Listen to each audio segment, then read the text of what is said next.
Hello, I'm Azaritis, and this is my first theory video on Undertale and Deltarune. I've had this theory in my head since September last year, and it's something I've not seen other people talk about at all, and I think I'm onto something really important, so I knew I had to make a video on it at some point. Since September, I've also come up with multiple other theories that I've not seen anyone talk about either, so I plan to make more theory videos after this one, before Chapter 5's release and beyond. There's 3 theories I want to release before Chapter 5, the part 2 of this theory and 2 smaller theories. I'll also be releasing a final video and all of my predictions for Chapter 5 the day before it releases. This theory is so intertwined with the next that if I were to cover them both in one video, I think I'd be covering too much. So I've decided to split them into 2 parts so it's easier to digest. I'll also be going over this theory again in part 2 and applying it to this one. The amount of evidence I've gathered for this theory alone is crazy. I've compiled it into an 8-minute compilation, which you'll have seen a glimpse of in the intro. I'll be showing it in full once we begin. First, I'll show the compilation without any commentary, so you can gather your own thoughts on it. Then I'll show it again with commentary to explain it further. I've put the clips in a specific order too, in which they complement each other. Also, my apologies for the microphone quality. I didn't know it was this bad. Now, before I get into this theory, there's a few important things I have to say. I'm not perfect. I can and do forget things, and there may be bits of evidence/counter-evidence I have not accounted for, forgotten, or not found. Also, I did a lot of research into things I don't fully understand for some parts of this theory, so there's a chance that I've got some things wrong. In the case that I do get something wrong, or have forgotten to include a certain piece of evidence/counter-evidence, I request that you kindly tell me in the comments.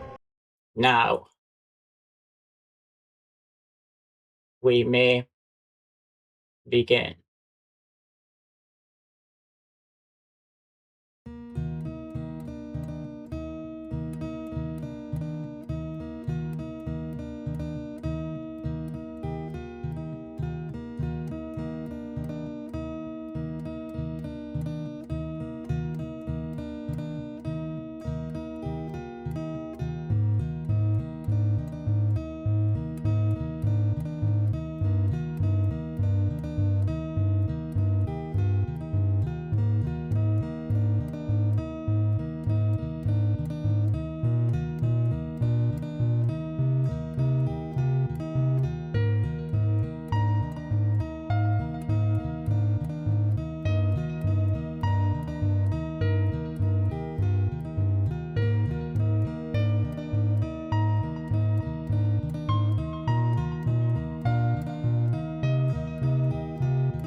Now, to further explain my findings.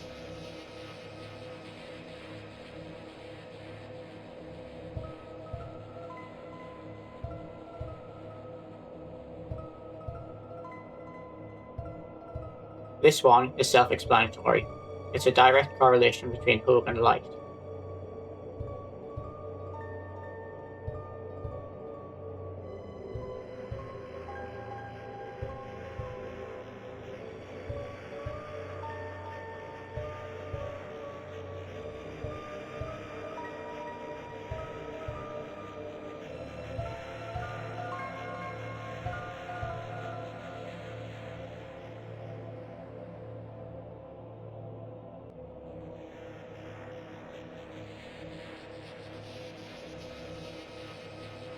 Kara is also a red soul and brought hope to the underground.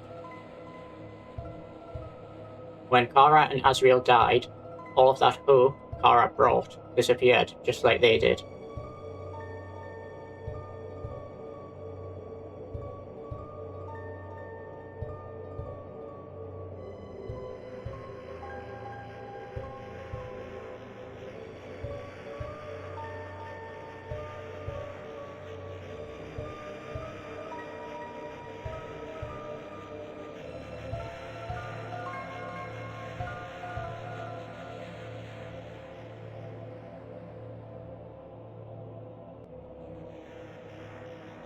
Asgore says we have the same hope in our eyes as Kara, specifically using the word hope to link us together.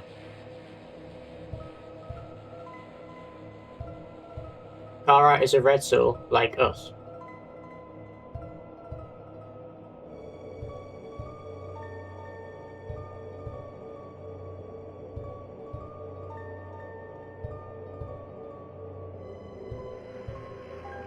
I'm going to go over these few clips together, since there's an interesting link between HP, hope, and light that I'd like to explore. You can replace HP here with hope, and it still makes complete sense. During the Omega Flurry fight, there's a lot of different ways that appear to heal you during the Perseverance Soul segment. But when all souls come together to heal you, the Perseverance Soul only heals you with the word hope specifically, which connects hope with HP. I also believe this moment has a double meaning. The first one being the one I just discussed, and the second linking the word hope with the red soul. Only using the word hope to heal us when all of our souls are around screams to me that red is specifically being called out as the soul of hope. An extra bit of evidence I didn't include in the compilation due to not being able to make my implications clear with it without commentary is once Flurry reverts back to full health, reveals he was just toying with us and brings our HP close to none, he calls us hopeless, which links low HP with hopelessness. Another piece of evidence I didn't include in the compilation is when Susie is about to use her healing magic in the Sound of Justice fight, it produces light, which links light to HP. When you get a game over and give up, Gaster says the world was covered in darkness. That only happens because he ran out of HP, hope. And without our light of hope, the world falls into despair. Now for the craziest bit of evidence. I also didn't include this in the compilation. During the scene where Flurry captures all our friends, has us cornered on low HP, and all hope seems lost, our friends protect us, giving us words of hope and encouragement. And what do those words do? They restore our health. Hope is HP. That's the end of this mini-theory. Now back to the compilation.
Susie gives a fire speech in which she states hope written in truth, which connects the idea of hope to truth.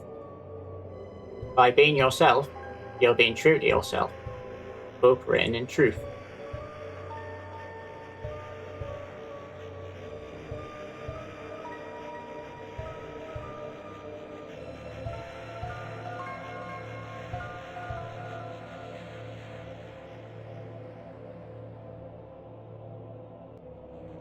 When Tenna feels a surge of hope, a red flower blooms from his nose, linking hope to the colour red.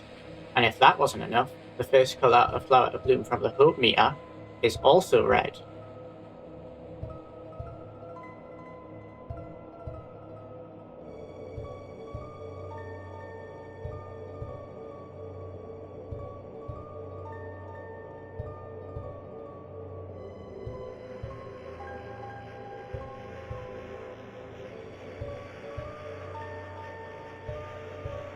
Before I say anything about the spawn fight, I'd like to make clear that I refer to the spawn and Titan fights as the fights against darkness. I don't include Jackenstein or the Sound of Justice fights in this classification because they don't have the green question marks at the start of the fight.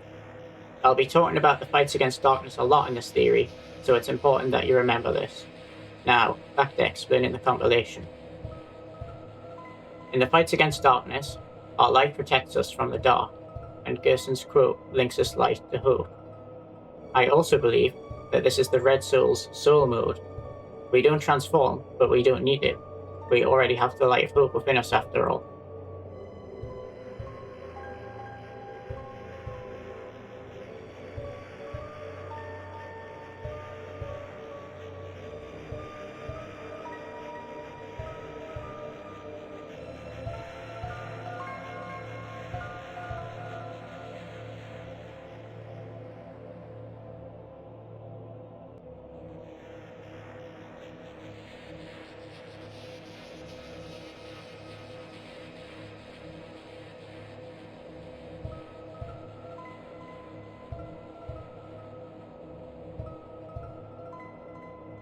The prophecy describes the heroes as shining with hope. Gerson tells us that the only thing that can overwrite the dark is the white pen of hope. Light being the only thing that can banish the dark links it back to hope yet again.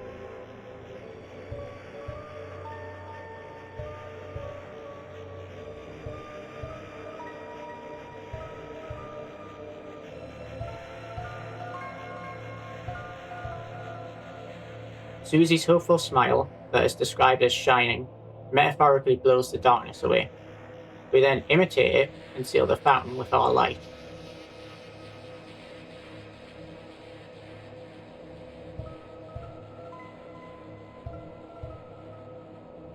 Jasta describes our power as shining, directly implying our power is the light of hope. There is also a Gasta tweet that states, "Deltarune glows brightly from your hope." We shine our power onto Susie in the final bosses of Chapter 1 and 2, transforming her Rubuster into a more powerful version, Red Buster, linking our power to the colour red as well as light.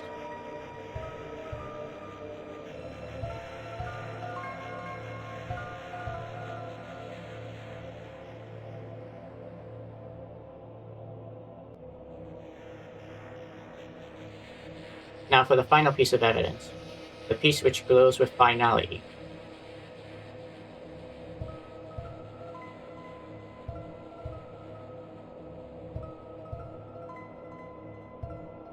Jockington tells us to be the dunk in the ball game that is life. In the Titan fight, Susie dunks us into the Titan. We are the dunk.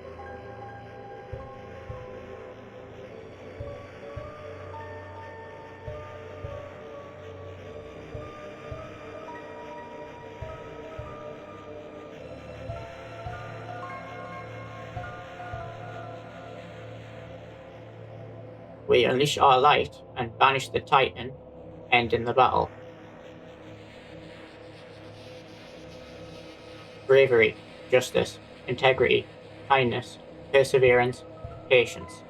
Using these, you were able to win a ball game. Ball game is highlighted red. All the other soul colours were highlighted as the power they represent. Our power is hope.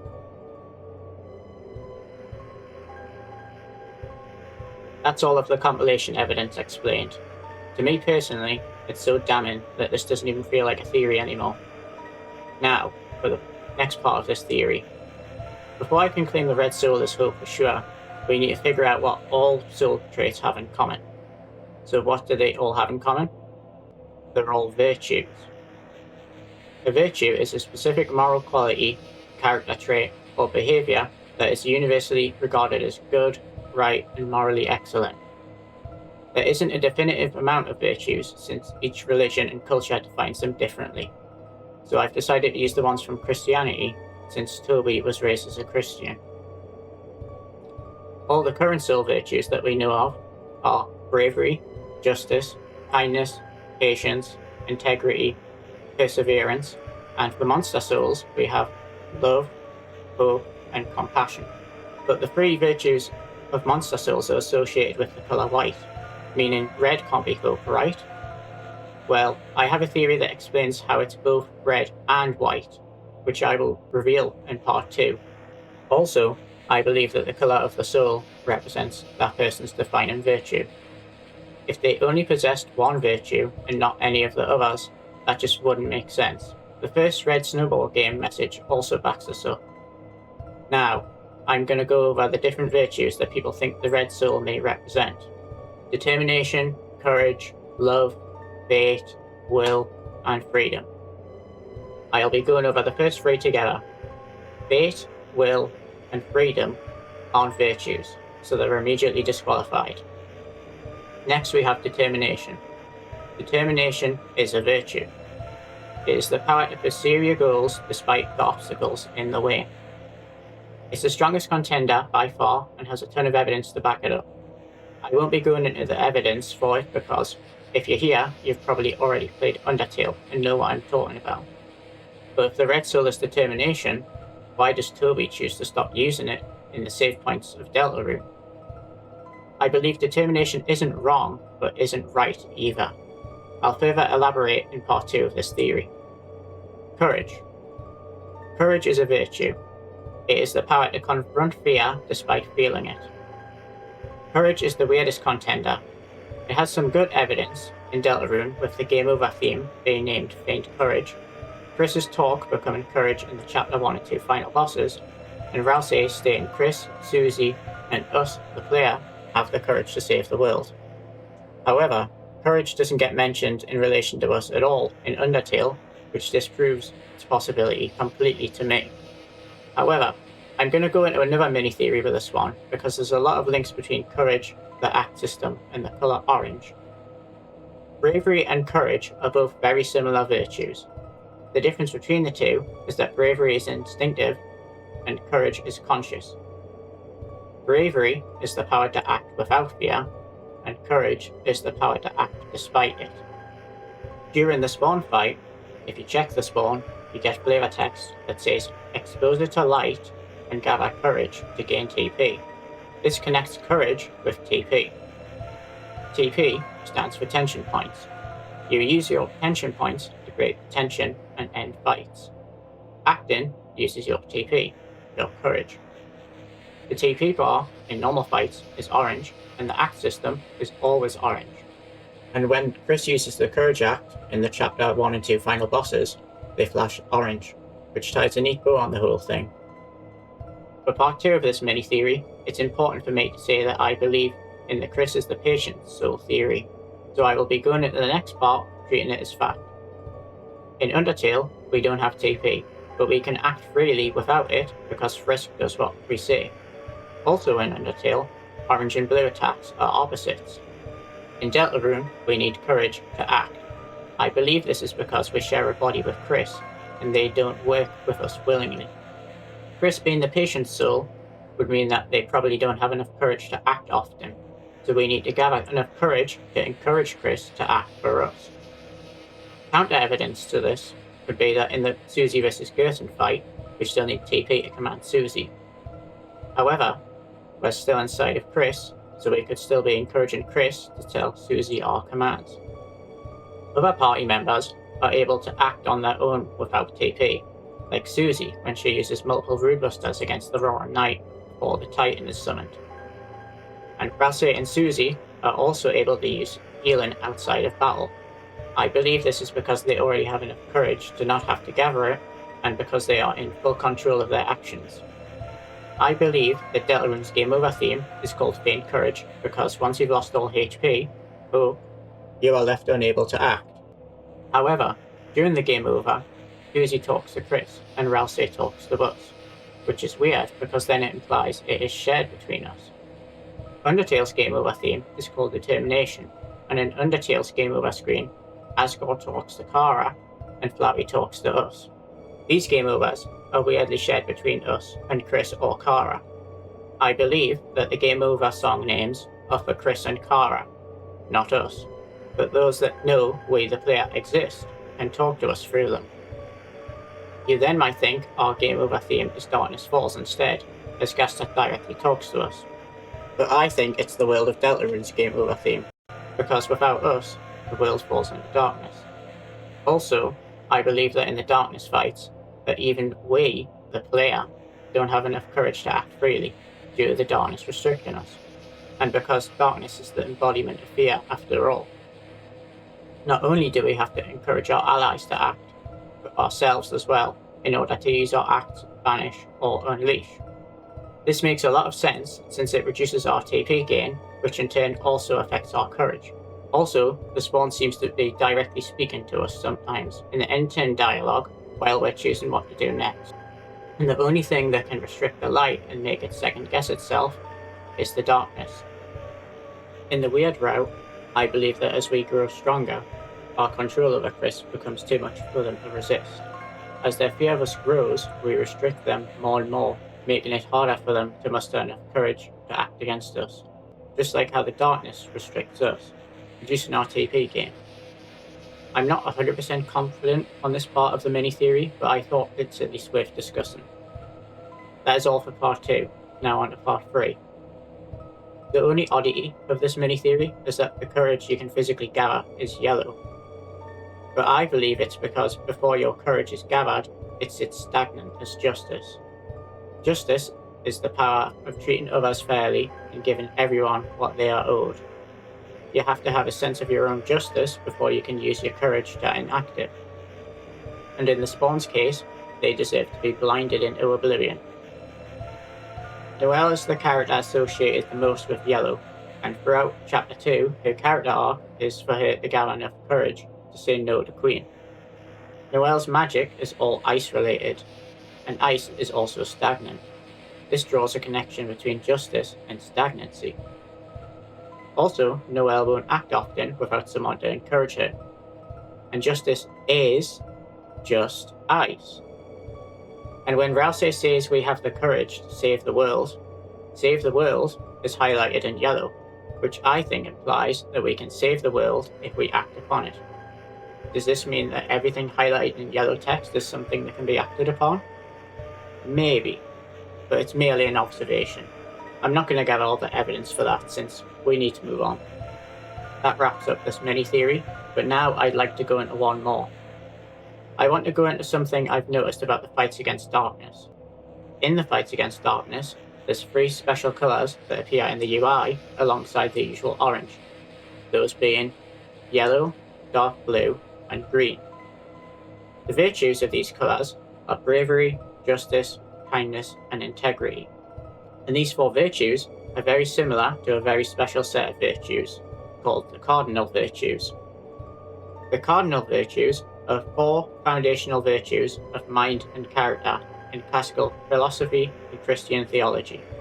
The Cardinal Virtues consist of prudence or wisdom, justice, fortitude or courage, and temperance or moderation.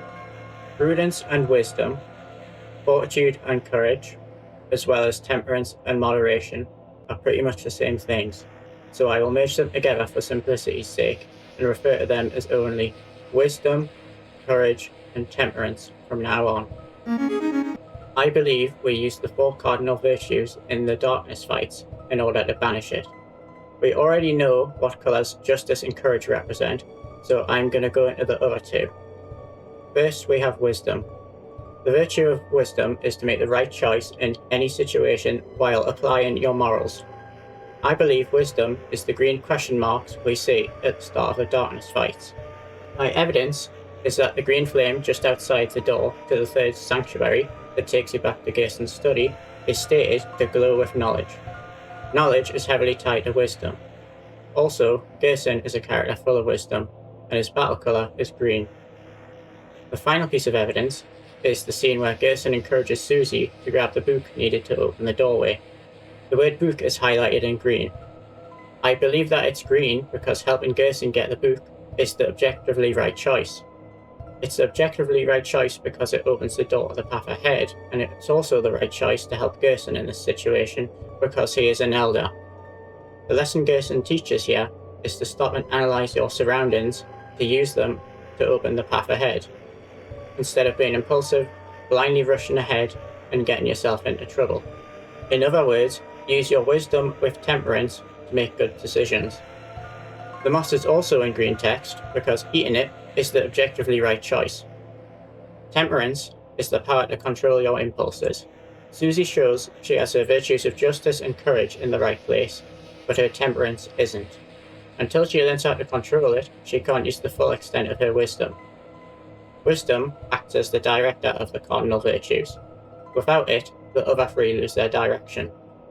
Interestingly, many philosophers argue that kindness is the highest form of wisdom, which links the 2 green virtues together as well, just like how courage and bravery are linked.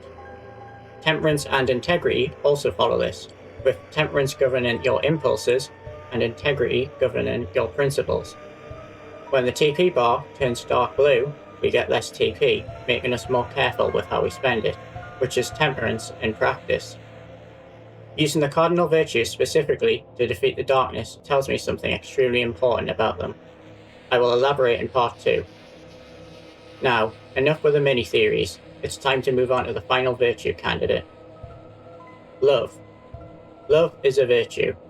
Love is the unchanging power to will and do good for others above your own ego, despite whether you disagree with a person's actions or not. Love seems like a very strong contender at first, but then when you look for the evidence to back it up, there's barely any. There's love finds its way to the girl, which shows what looks to be our soul. The phone call with Papyrus and Undyne, where Undyne says, "Isn't love supposed to be fiery red?" Sans saying we gained love in the last corridor. the soul being good at flirting, and showing Flowey/Asriel mercy is shown in love. This also goes for Asgore too. And that's it. This evidence is 50-50. It has some good evidence, but compared to the amount of evidence and build-up the Red Soul has for being Hope, this wouldn't be a completely satisfying answer to the Red Soul's virtue. To me, at least. And that's all the Red Soul candidates. Before I move into the next section of this theory, I have a few extra things I want to say about souls. I believe that a soul's defining virtue is what they bring to those around them. However, I also believe it's what they can take from the world. Like how in Undertale's genocide, we take all the hope from the underground, and its world falls into despair. Some evidence for this is King calling us a Lightbringer, one of Clover's heads saying Cod Kingdom is full of hope in the Chapter 1 pacifist run, Shorm saying it warms his old fluff, saying such hope in Castletown, once we bring back the darkness from the Cyberworld Fountain, implying that we brought hope to the citizens of the Cyberworld Fountain too. There's Kara, who is also a Red Soul, and they brought hope to the underground as well as taking it away when they died. And finally, there's Kris, who, as I said before, I believe is the Patience Soul.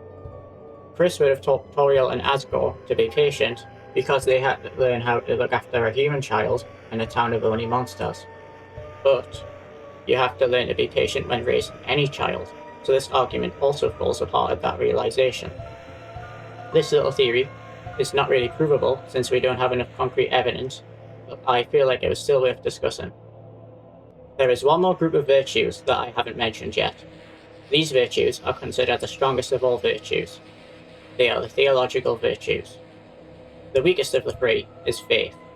The one in between is hope, and the most powerful of all is love. These three virtues are considered divine and are the fundamental pillars of resilience, personal growth, and connection with others. Faith is the power to trust and stay committed to a positive outcome despite changing feelings or doubts. Faith focuses on the past and present. Hope is the power to navigate uncertainty through positivity and work towards a good future. Hope focuses on the future. And the final of the three, love. Love is the unchanging power to will and do good for others above your own ego, despite whether you disagree with a person's actions or not. Love focuses on the present. All three embody hope and positivity in different ways, which is why I believe they are all represented by the colour white, which is one of the colours that represents hope. Hope being the virtue that focuses on the future also explains why Gasta wants our help specifically to create a new future, since we are the soul of hope. Something really interesting is these virtues are almost exactly the same as the virtues of monster souls, with the only difference being that Toby replaces faith with compassion. I don't know why he made this decision exactly, but the virtue of faith is pretty similar to hope, so perhaps he chose compassion since it's different enough to imply something else about monsters. Also, the virtues of faith and compassion are deeply tied together, so the change doesn't not make sense. My first thought when I saw these was that there's three of them, just like there's the three heroes. If we assign each of the three heroes with a theological virtue, then I think everyone would agree that Ralsei represents faith. His speech at the end of Chapter 4 is a perfect display of faith in practice, and in his moment in the Power of Friendship scene, he also displays compassion perfectly. Compassion is the power to acknowledge another person's suffering and take meaningful action to relieve it. This matches what he says perfectly, and he also embodies compassion through all chapters. Then, there's just hope and love. You might jump to us representing love, since us being the strongest makes sense, since we're from a higher realm of being. Susie being hope also makes a lot of sense, since she is supposedly the girl with hope crossed on her heart, and she's also a beacon of hope to all of her friends. However, there is one thing that makes me believe that she represents love, and that is her ability to overpower our choices. Her determination. It's somehow even greater than ours. Susie being the soul of love would mean that love finds its way to the girl, gains a new meaning. That Susie finds her way to Noelle, since Noelle is the only other girl that fits the role of the girl. Susie asks Gerson, If she was a Dragon Blazer's character, who would she be? And Gerson responds, the dragon. The dragon isn't one of the heroes, as Gerson states them separately from the heroes during his summary of Chapter 1 of Lord of the Hammer. This would mean that the prophecy refers to Susie by the virtue of her soul. In the Susie and Lancer mini-boss in Chapter 1, even when you lose, you don't get a game over. Instead, Susie and Lancer show us love through mercy. In Chapter 4, during an organic fight, once they reach 100% mercy, they say, the answer was love, and a pink music note appears in their sprite. Then in the next end turn dialogue, it says, organic extols the virtues of mercy. The organic themselves is pink and yellow, which are both colours of mercy. And there's a lot of other enemies that turn pink when they can be spared, like the missiles and pop-ups. I believe this is because pink is the colour of love. This is also why I believe you can change the colour of the mercy to pink in Undertale, because you can show mercy through justice or love. Another thing about the Lancer and Susie mini-boss is that when we lose and agree to become bad guys, Susie won't let us, and she won't stop fighting us until we win. She says she wants us to lose at first, but her actions show us that she wants us to win, even if this means she loses. She encourages us to do the right thing and won't let us choose the bad option, which is doing good for us above her own ego. Also, something weird that I noticed when I was getting the clip for this fight was if you miss an attack on Susie, it'll still hit no matter what. You can see this when I do 3 damage to Susie. I don't know what this is trying to imply exactly, but perhaps it's that Susie is purposely moving into the attacks to help us win. Love is the unchanging power to will and do good for others above your own ego, despite whether you disagree with a person's actions or not. And this entire fight is a huge display of love from Susie. Even though Susie is a monster, and monster souls are only white in Undertale, I believe that in Deltarune, monsters have coloured souls. Susie bleeds like a human, which means her biology is different from the monsters in Undertale, so I don't think her soul being coloured is too far-fetched. However, we know the Sans in Undertale is from Deltarune, and when we defeat him in Undertale's genocide, he bleeds. But after turning to dust, we don't hear his soul shatter, so that must mean the souls of Deltarune monsters can't be coloured, otherwise they should be able to survive outside of their bodies, right? Well, I have an explanation for this that I will go over in part 2. If Susie's soul is love, does this mean Susie's soul is also red, since multiple virtues can share the same colour, and faith, hope, and love all represent the same colour already? To this, I say no. The 7 human souls are the 7 main colours of the light spectrum. But since red appears to be the strongest of all the soul colours, and there's nothing above red on the light spectrum, what can it possibly be? Well, I think it's one very special colour that doesn't appear on the light spectrum. Magenta. All other colours on the colour spectrum are made up of one wavelength of light, but to bridge the gap between both ends, our brains combine the red and blue wavelengths to create magenta. This would mean that a magenta soul would have the power of both the red and purple soul combined. This would explain Susie's ability to overwrite our choices because her soul is way stronger. What's even crazier is that in the concept art for Omega Flowey, there's a pink soul. While not magenta, pink and magenta are basically the same colour, so I count this as proof that there are actually 8 human soul colours. Also, Susie's soul colour being the only odd one out would fit her perfectly because she's also the odd one out at school. Funnily enough, if Susie is the soul of love, and the soul of love is magenta, then this means that all the lighteners in the dark world represent the colour of their soul.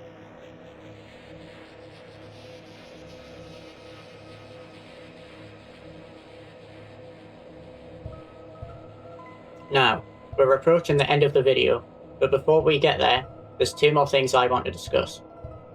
One last thing I want to mention about virtues is that there's another special set of virtues which combines the Theological Virtues and the Cardinal Virtues. They are called the 7 Heavenly Virtues, and there's 7 of them, just like the 7 human souls. However, not all of them fit perfectly when assigned to the souls. The colours are off, and some are different virtues. Also, if I'm right about Susie's soul, then there would be 8 instead of 7. There is sets of 8 virtues in different cultures, but the virtues and colours don't completely match yet again.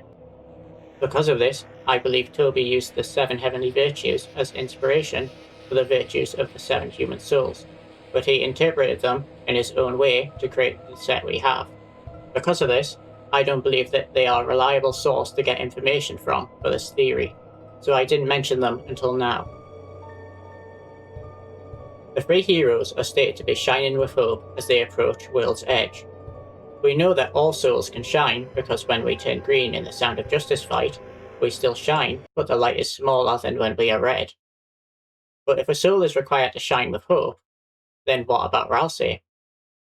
Well, that's what I'll be discussing in part 2 of this theory. Ralsei soul theory, what determination really is, and the true function of souls. And that's the end of part 1 of this theory. I am so sorry for all the vagueness I've left in this theory. As I said towards the beginning of this video, it's so intertwined with the next that if I were to cover them both in one video, I think I'd be covering too much. When I go over this theory again in part 2, I'll be addressing everything I didn't finish explaining. I promise it'll be worth it. As I'm uploading this, there's less than 7 days until Chapter 5 releases, and I have to upload part 2 before then. I won't be able to upload it in time if I don't cut some parts out, and if I don't release it before Chapter 5, I don't believe it'll be just a theory anymore. Because of this, I've decided to go over the parts I cut out in a part 3. I'll also not be able to go into much detail at all for part 2 or the 2 smaller theories. So I'll have to go over my points with minimal evidence to prove them, and I'll just be saying what I believe. I also don't know whether I'll be uploading them all as separate videos, so if I don't make videos on all 3 theories before I release the Chapter 5 predictions video, then I'll go over them in that instead. This is also the first video that I've edited properly. I was a bit rushed due to Chapter 5's release approaching, but I think I've done a pretty good job overall. Also, I'd like to thank you for watching. I've put a ton of effort into this theory, and if you've watched all the way through, I really appreciate you listening to my ramblings. Unfortunately, I won't have time to respond to comments until sometime after Chapter 5's release, since I'm very low on time for making the other theories. If there's one thing I want you to take away from this theory, it's that you should think of different virtues when analysing the colours of this series. From studying them, you can gain a greater understanding of the story Toby is trying to tell. But now, for my final thoughts on this theory. The red soul, being hope, is extremely compelling. But let's be honest though, it's clearly ballgame.